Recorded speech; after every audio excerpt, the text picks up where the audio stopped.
আচ্ছা, কখনো কি মনে হয়েছে যে কিছু মানুষ কিভাবে এত সহজে সফল হয়ে যায় আর আমরা অনেকেই বারবার চেষ্টা করেও যেন এক জায়গাতেই আটকে থাকি?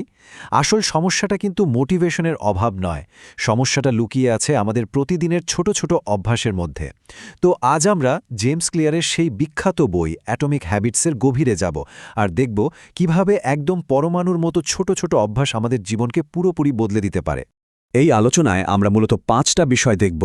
প্রথমে জানব ছোট ছোট অভ্যাসের আসল শক্তিটা কি, তারপর বুঝব কেন লক্ষ্যের চেয়ে সিস্টেম বেশি জরুরি। এরপর দেখব কিভাবে নিজের পরিচয় বদলানোর মাধ্যমে অভ্যাস গড়া যায়। আর শিখব অভ্যাস পরিবর্তনের সেই বিখ্যাত ৪টি সূত্র। সবশেষে কিভাবে আজ থেকেই প্রথম পদক্ষেপটা নেওয়া যায় সেটাও জেনে নেব। চলুন তাহলে শুরু করা যাক প্রথম এবং সবচেয়ে গুরুত্বপূর্ণ আইডিয়াটা দিয়ে। বইটির একদম মূল ভিত্তিটাই হলো এটা, ছোট ছোট অভ্যাসের অবিশ্বাস্য শক্তি, যা আমরা সাধারণত দেখতেই পাই না। আমরা সবাই তো জীবনে বড়সড় কিছু পরিবর্তন আনতে চাই, তাই না? কিন্তু বেশিরভাগ সময় দেখা যায় আমরা ব্যর্থ হচ্ছি। মনে হয় আমাদের ইচ্ছা শক্তির অভাব। কিন্তু জেমস ক্লিয়ার বলছেন, না, সমস্যাটা আমাদের ইচ্ছায় নয়, সমস্যাটা আমাদের পদ্ধতিতে। আর সেই পদ্ধতির সমাধানটা লুকিয়ে আছে কোনো বড় পদক্ষেপে নয়, বরং প্রতিদিনের একদম ছোট ছোট ধারাবাহিক উন্নতিতে। এই ক্ষুদ্র অভ্যাসগুলোই সময়ের সাথে সাথে চক্রবৃদ্ধি হারে বেড়ে গিয়ে একদিন অসাধারণ ফলাফল এনে দেয়। ভাবুন তো একবার, যদি প্রতিদিন মাত্র ১% করে ভালো হওয়ার চেষ্টা করা হয়, শুনতে কিন্তু খুবই সামান্য মনে হচ্ছে, তাই না? কিন্তু আসল ম্যাজিকটা এখানে। আর এই ১%-এর শক্তিটা ঠিক কপটা দেখুন, ৩৭ গুণ। হ্যাঁ, ঠিকই দেখছেন। প্রতিদিন যদি মাত্র ১% করে উন্নতি করা যায়, তাহলে বছরের শেষে আমরা নিজেদের থেকে ৩৭ গুণ বেটার হয়ে উঠতে পারি। এটাই হলো অ্যাটমিক হ্যাবিটসের আসল জাদু, যাকে বলে কম্পাউন্ডিং এফেক্ট। এর একটা অসাধারণ উদাহরণ হলো ব্রিটিশ সাইক্লিং দল। বছরের পর বছর ধরে তারা ছিল খুবই সাধারণ একটা দল, কিন্তু এরপর এলেন নতুন কোচ ডেভ ব্রেলসফোর্ড। তিনি বড় কোনো পরিবর্তনের দিকে না গিয়ে ছোট ছোট বিষয়ে ১% উন্নতির দিকে নজর দিলেন। যেমন সাইকেলের সিটটা কিভাবে আরেকটু আরামদায়ক করা যায়, বা রাইডারদের ঘুমের মান কিভাবে আরেকটু ভালো করা যায়। আর এই ছোট ছোট পরিবর্তনগুলোই তাদের অলিম্পিক আর ট্যুর ডি ফ্রান্স চ্যাম্পিয়ন বানিয়ে দিল। তো আমরা ছোট অভ্যাসের শক্তিটা তো দেখলাম।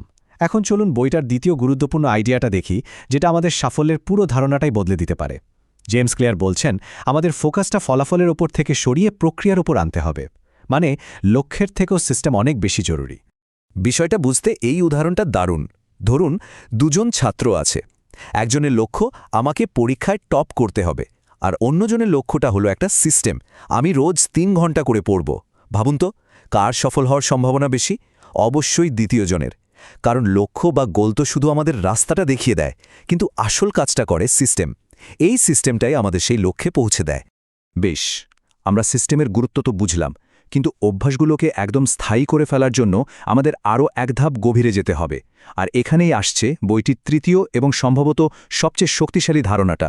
অভ্যাস বদলাতে হলে ফলাফলের চেয়েও নিজের পরিচয়ের ওপর ফোকাস করাটা অনেক বেশি জরুরি। এই উদাহরণটা দেখুন, কি দারুণভাবে পার্থক্যটা বুঝিয়ে দিচ্ছে। একজন বলছেন, আমি ধূমপান ছাড়ার চেষ্টা করছি, মানে তিনি এখনও নিজেকে একজন ধূমপায়ী হিসেবেই ভাবছেন, যে শুধু চেষ্টা করছে। কিন্তু অন্যজন যখন বলেন, আমি ধূমপায়ী নই, তখন তিনি তার পরিচয়টাই বদলে ফেলেছেন। এই পরিচয়ভিত্তিক পরিবর্তনটা অনেক অনেক বেশি শক্তিশালী আর টেকসই হয়। এতক্ষণ তো আমরা মানসিকতার দিকটা নিয়ে কথা বললাম, কিন্তু প্রশ্ন হলো বাস্তবে এগুলো প্রয়োগ করব কিভাবে। চলুন এখন সেই ৪টি সহজ কিন্তু খুবই কার্যকরী সূত্র দেখে নিই, যা দিয়ে যে কোনো ভালো অভ্যাস গড়া বা খারাপ অভ্যাস ভাঙা সম্ভব। জেমস ক্লিয়ার আচরণ পরিবর্তনের জন্য এই ৪টি সহজ সূত্র দিয়েছেন। যে কোনো ভালো অভ্যাস গড়ে তুলতে হলে আমাদের এই ৪টি কাজ করতে হবে। অভ্যাসটাকে সুস্পষ্ট করতে হবে, আকর্ষণীয় করতে হবে, সহজ করতে হবে এবং সবশেষে সন্তোষজনক করতে হবে। আমাদের বেশিরভাগ অভ্যাসই কোনো একটা সংকেত বা ট্রিগারের কারণে শুরু হয়, তাই নতুন কোনো অভ্যাস শুরু করার সবচেয়ে ভালো উপায় হলো এর সংকেত বা কিউটাকে একদম চোখের সামনে রাখা, মানে বিষয়টাকে পুরোপুরি সুস্পষ্ট করে তোলা। যেমন ধরুন, যদি কেউ প্রতিদিন রাতে ঘুমানোর আগে বই পড়তে চান, তাহলে সহজ সমাধান হলো বইটা বালিশের ওপরেই রেখে দেওয়া। এতে যখনই বিছানায় যাওয়া হবে, বইটা চোখের সামনে পড়ে একটা সুস্পষ্ট সংকেত দেবে। খুব স্বাভাবিক ব্যাপার, যে কাজটা করতে আমাদের ভালো লাগে আমরা সেটাই বারবার করতে চাই। তাই কোনো নতুন অভ্যাসকে যদি আকর্ষণীয় করে তোলা যায়, তাহলে সেটা খুব সহজেই টিকে যায়। এর জন্য একটা দারুণ কৌশলও আছে, যার নাম টেম্পটেশন বান্ডলিং। যেমন বইয়ে এক ইঞ্জিনিয়ারিং ছাত্রের গল্প বলা হয়েছে, যিনি ব্যায়াম করতে একদমই পছন্দ করতেন না, কিন্তু নেটফ্লিক্স দেখতে খুব ভালোবাসতেন। তো তিনি কি করলেন, একটা নিয়ম বানালেন যে তিনি নেটফ্লিক্স শুধু তখনই দেখবেন যখন তিনি ট্রেডমিলে দৌড়াচ্ছেন। এভাবে একটা অপছন্দের কাজকে একটা পছন্দের কাজের সাথে জুড়ে দিয়ে তিনি পুরো ব্যাপারটাকেই আকর্ষণীয় করে তুললেন। আমাদের মস্তিষ্ক কিন্তু স্বভাবগতভাবেই অলস ও সবসময় সহজ রাস্তাটা খোঁজে। তাই কোনো অভ্যাসকে টেকসই করতে হলে সেটা শুরু করার পথে যত বাধা আছে সব কমিয়ে ফেলতে হবে। আর এর জন্য সবচেয়ে কার্যকারী নিয়ম হল 2 মিনিট রুল। যেমন আমি রোজ 1 ঘন্টা ব্যায়াম করব এমন বড় লক্ষ্য না নিয়ে লক্ষ্যটা হতে পারে আমি শুধু ব্যায়ামের পোশাকটা পরব, বা আমি 1 ঘন্টা পড়ব না ভেবে লক্ষ্যটা হতে পারে আমি শুধু 2 মিনিটের জন্য বইটা খুলব। আসল উদ্দেশ্য হলো কাজটা শুধু শুরু করা, একবার শুরু হয়ে গেলে বাকিটা এমনিতেই হয়ে যায়।